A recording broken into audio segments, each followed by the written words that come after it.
And thank you for Sonia Braga. Carlita sofre de tipo de loucura. Hi, nice. What a fantastic background photo. Wow. Yeah. It's like a movie entrance. Hi, Arkasha. Thank you for having me. Yeah, thank you. What a movie.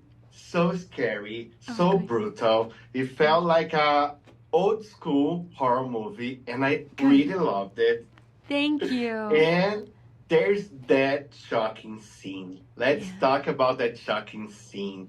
Did you always plan to have that scene in the movie? Were you afraid it was too shocking for the audience? No, it was always in the script, and we always planned on shooting it, and it was such a joy to shoot. This is a Disney film, and so to get that image in a Disney film is so empowering, and everybody was so supportive of this image, which makes me think like, okay, people are ready for imagery like this. People are ready to see the body and the female body in like a non-sexualized light, which is really exciting. Yeah, I'm very proud of that moment, just because there was such a rallying of support on our side to get that through the ratings board. So.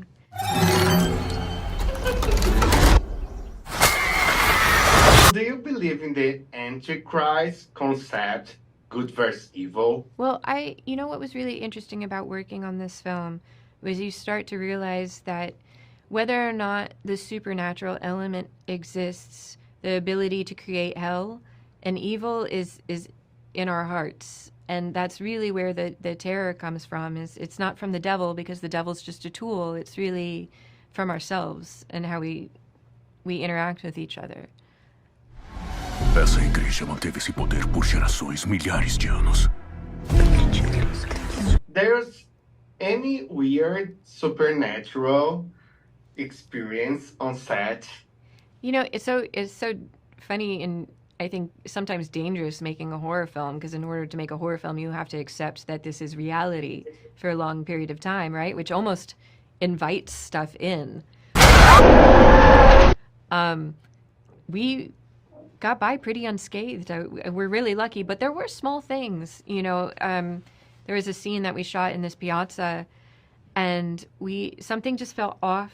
We were all a little off. We all couldn't really figure out the scene right away. And then we left, and we just tried to brush it off. That's kind of strange. And then somebody actually told us later that the circumference of the piazza was 666 meters or feet. Sorry, I'm an American, so I always get confused about meters. But yeah.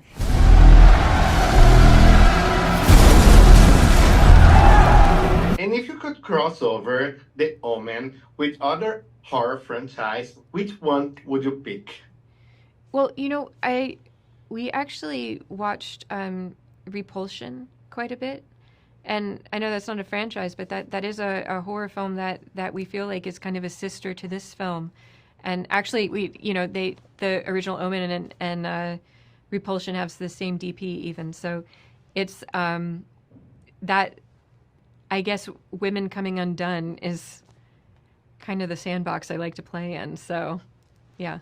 And what do you think it was time to revive the franchise? I think why it was timely now is because I think horror in general, but especially these films like The Omen, Rosemary's Baby, The Exorcist, were all speaking to a lot of cultural anxieties at the time. And I think, that's during the time of the Cultural Revolution and the counterculture. And I think, the older generation was becoming really terrified of the younger generation during that. And you see that in those films. Everybody's scared of their children in those films. And I think,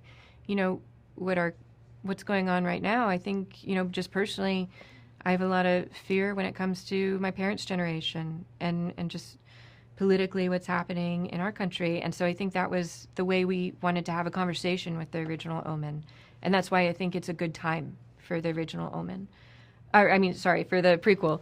Can we expect to see you in the future in some sequel? Oh gosh, I really hope so. I love this world. There's a lot of material to work with. You're working with, heaven and hell, and there's endless material there. Arkasha, thank you very much. Thank you for having me. Yeah, thank you. Kisses from Brazil. Oh, thank you so much. And thank you for Sonia Braga. Thank you very Thank much. you. It's amazing. Thank She's you. ours. Thank you so much.